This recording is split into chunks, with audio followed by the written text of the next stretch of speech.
നെടുമ്പാശ്ശേരി വഴി വലിയൊരു പക്ഷിക്കടത്ത് പിടികൂടിയിരിക്കുകയാണ്. അപൂർവ ഇനത്തിൽപ്പെട്ട 14 പക്ഷികളെയാണ് കസ്റ്റംസ് പിടികൂടിയത്. തായ്ലൻഡിൽ നിന്ന് കടത്തിക്കൊണ്ടുവന്ന പക്ഷികളെ കസ്റ്റംസ് പിടികൂടുകയായിരുന്നു. തിരുവനന്തപുരം സ്വദേശികളായ ശരത്ത്, ബിന്ദു എന്നിവർ പിടിയിലായിട്ടുണ്ട്. ആ ദൃശ്യങ്ങളിലേക്ക് നമ്മൾ ആദ്യം പോകുന്നു. വിശദാംശങ്ങൾ നിതിൻ അംബുജൻ നൽകും കൊച്ചിയിൽ നിന്ന്. നിതിൻ, എങ്ങനെയാണ് ഈ സംഘത്തെ പിടികൂടിയത്? വിവരങ്ങൾ എന്തൊക്കെയാണ്? ഇത് എവിടേക്ക് കൊണ്ടുപോവുകയായിരുന്നു ഈ അപൂർവ ഇനം പക്ഷികളെ? വിജുമാർ, തായ് എയർവേസിൽ ബാങ്കോക്കിൽ എത്തിയവരാണ് ഈ ബിന്ദുവും അതോടൊപ്പം തന്നെ ശരത്തും. ഇന്നലെ രാത്രിയാണ് നെടുമ്പാശ്ശേരി വിമാനത്തിൽ വെച്ച് ഇവരുടെ ബാഗേജിൽ കസ്റ്റംസ് പരിശോധന നടത്തിയത്.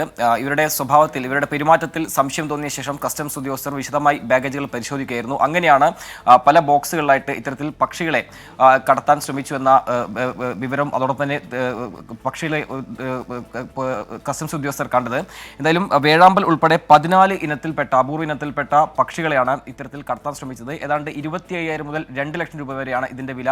ഇങ്ങനെ കടത്തും വഴി ഇവർക്ക് 75,000 രൂപ വരെ ലഭിക്കും. അങ്ങനെയാണ് ഇവരുടെ കൂലി നിശ്ചയിച്ചിരിക്കുന്നത്. എന്തായാലും ഇതാർക്ക് വേണ്ടി കടത്താൻ ശ്രമിച്ചു തുടങ്ങിയ കാര്യങ്ങളൊക്കെ തന്നെ കസ്റ്റംസും അതോടൊപ്പം തന്നെ വനം വകുപ്പ് ഇപ്പോൾ അന്വേഷിച്ചു വരികയാണ്. ഇവരെ വിശദമായി ചോദ്യം ചെയ്തു വരികയാണ്. രണ്ടുപേർ ഇപ്പോൾ കസ്റ്റംസിന്റെ പിടിയിലാണ്.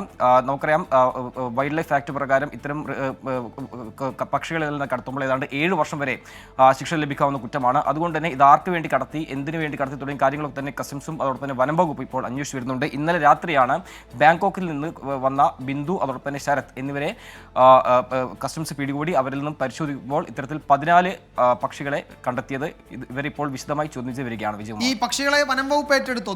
എങ്ങനെയാണ് അതിനെയൊക്കെ ഇനി എവിടെയാ സംരക്ഷിക്കുക? അത്തരം വിവരങ്ങൾ ഉണ്ടോ ഈ ഘട്ടത്തിൽ? നിലവിലിപ്പോൾ ഡോക്ടർമാരും അതോടൊപ്പം തന്നെ പക്ഷി വിദഗ്ധരുടെയും പരിചരണത്തിനായി പക്ഷികളെ മാറ്റി എന്നാണ് അറിയാൻ സാധിക്കുന്നത്. വിമാനത്താവളത്തിൽ തന്നെ അതുമായി ബന്ധപ്പെട്ട സംവിധാനം ഇപ്പോൾ ഒരുക്കിയിട്ടുണ്ട്. അതിനുശേഷം മാത്രമേ ഇവരെ വിശദമായി ചോദ്യം ചെയ്ത് ആർക്ക് വേണ്ടി കൊണ്ടുപോകും തുടങ്ങിയ കാര്യങ്ങളൊക്കെ ചോദ്യം ചെയ്യാൻ മാത്രം വിശദമായ വിവരങ്ങൾ ലഭ്യമാവുകയുള്ളൂ. എന്തായാലും നിലവിലിപ്പോൾ ഡോക്ടർമാരുടെ എല്ലാം തന്നെ പരിചരണത്തിലാണ് ഈ പക്ഷികളുള്ളത്. വിജയകുമാർ, യെസ്, അപൂർവ ഇനത്തിൽപ്പെട്ട 14 പക്ഷികളെയാണ് നെടുമ്പാശ്ശേരിയിൽ കസ്റ്റംസ് പിടികൂടിയത്. ഇപ്പോൾ 2 പേരെ കസ്റ്റഡിയിൽ എടുത്തിട്ടുണ്ട്. വിശദമായി ചോദ്യം ചെയ്യുകയാണ്. നിതിൻ അംബുജനാണ് വിവരങ്ങൾ നൽകി.